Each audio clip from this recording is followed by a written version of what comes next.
fine. Hi, Cynthia with AQ Lighting.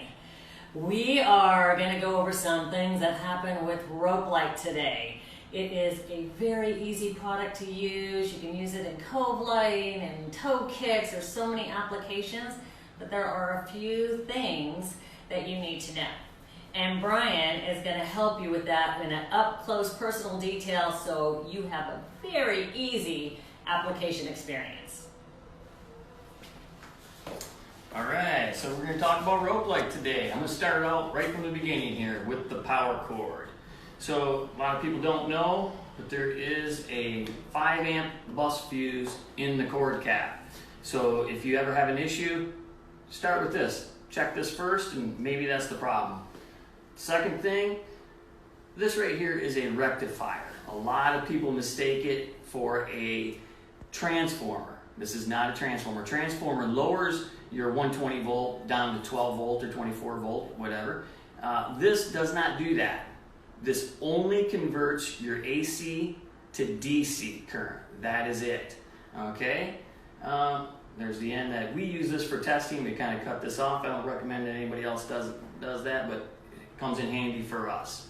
All right, so the next thing I want to show you is cut marks. And this is actually a really good example if I pick up the correct end. So this is our LED rope light, and this cuts every 30 inches. Let me make sure I have the correct end. So yes, so it's going to be very difficult to see. I'm going to put on my reading glasses so I can see it. Okay, so you'll see this is the cut mark, and you'll see the hashed lines. This is where you cut it. However, the cut marks are not always 100% accurate. As you can see, this is so close to this wire right here. If you were to cut this and you came anywhere closer than that, this whole section could be burnt out and you could do damage to the rope light. So what you do need to do, you need to be careful. You want to cut in between, and I'm going to talk a little bit more about that here in a little bit. So let me get a marker here. This is a key, this is a pro tip right here.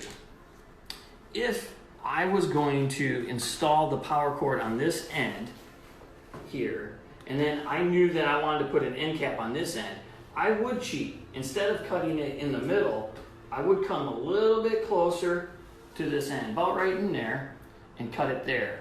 And what that allows you more room to stick the power connector into the other side. So that is a pro tip. You'll have a lot more success. This end here, I'm just going to install an end cap. So I do not need a lot of extra room. I do need some room. I do not want to come close there and damage that wire, but I just need just enough to get the end cap on. Whereas the other end, I'm pushing these long pointy prongs into the wires, so I don't want to damage anything. So I always cheat, sometimes just an 1/8 inch, and that's enough. Okay, so the next thing I want to talk about is polarity. So rope light has polarity, just like a battery. And you know, if you put a battery in upside down, you turn on your flashlight, it either works or it doesn't. If it works, you got it, you did it right. If it doesn't work, you usually just pull the batteries up, flip it over, and off you go. Rope light is very similar to that. I'll give you an example. If this was a factory cord, and this cord came attached, and you pulled off a section, you cut it, and then you installed a new power cord right there, you wouldn't even have to worry about polarity. It would just go together perfect. However, there's a lot of times where maybe you need 5 20-foot pieces and you have a 150-foot roll. If you just pull 5 20-foot pieces off your roll, cut them, now you pick up your pieces and you've got 4 or 5 pieces just like this. Now you don't know which end to put your power cord on, because it does make a difference. I'm going to give you an example here. I have a 50-50 chance. I don't know if I'm going to light this up or not. I'm going to go ahead and use our test cord. If you have young eyes, it helps a lot. If not, pull out your reading glasses. This is the hardest thing I have with rope light right here. Okay, so you will see the wires. I'm not sure if you can get a close up here. So I have to push these sharp prongs into the wires. If I have the wrong end, it will not light up. If I have the correct end, it will. So I'm going to start here. Okay, I had a 50-50 shot. I got lucky. Let's see what happens if I didn't get lucky. Okay, here's the other end.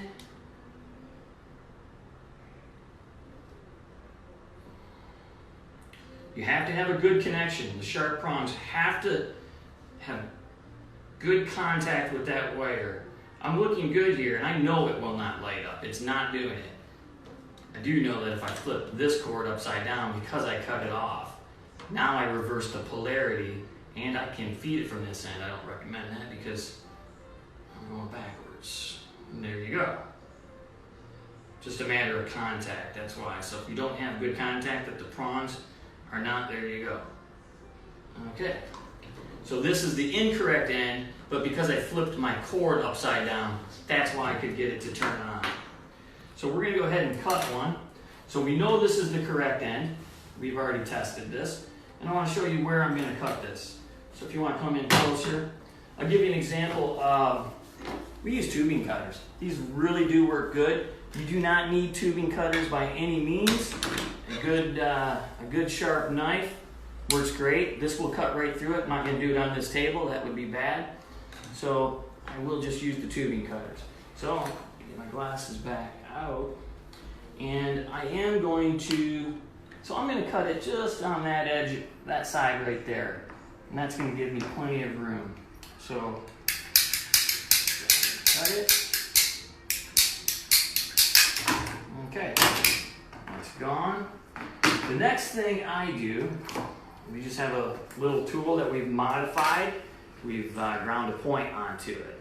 So I'm going to actually pre-poke these holes. If you do not have a tool like this, use your power connector. Just take and push one pin in at a time. Make sure when you're pushing that pin in that you see the wire inside here bulging out so that you know you have this pin right in the middle. Okay. It's looking good. I can see it. The whole wire is bulging while I'm doing it. So I know I have it dead center and it's looking good. It can be a little tough pulling out. Grab a pair of pliers. Pull it out. Let's do the other one. Why were you doing that again, Brian? It just makes it easier. If I'm gonna, I have two prongs in there. You seen how I had to force that in? So if I can just do one at a time, kind of pre-poke it, it's gonna make it a little bit easier to put them both in. So I'm just kind of twisting it in there as I go, kind of moving it. That went fine. Pull that out. You know, I think because I don't see well, I think I actually put it right in the same hole. So let's do the other one. This can be, like I said, the better light you have, the better you can see, the easier this will be for you.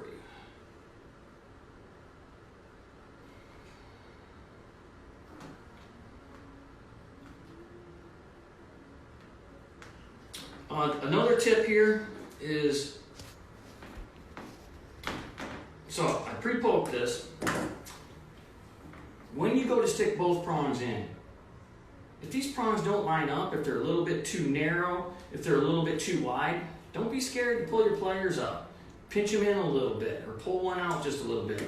Get them just right. It's no big deal to put a little tweak to it. Okay. And you know you're putting it the right way because those two holes are off center, correct? In the rope light, they're not dead center, they're off center. Therefore, you know that you have it lined up properly, correct? Absolutely. Now, this can sometimes take a little muscle. I'll use my whole body. Okay, so I got that in. Another tip, if the white disc actually sticks out beyond the rope light, get rid of it. Use a knife. carve some of it off. Use anything, but don't let this white disc stick out too much beyond that, because when you go to stick it in that sleeve, it'll be much harder to do. So get rid of any part of that disc that sticks out beyond the rope light. So after I get it like this, I usually put on slide a piece of heat shrink on, which I heat shrink later. I put a little dab of silicone inside the sleeve here. This silicone is going to work for two things. One, it's going to help seal it, and the other thing, it's going to help almost as like a little bit of lubrication. It's going to make it a little easier to put that rope light in. Just a little dab, that's all you need. I like to mix it around a little bit, get that silicone going. Okay, see how smooth that's going in and out? Really easy.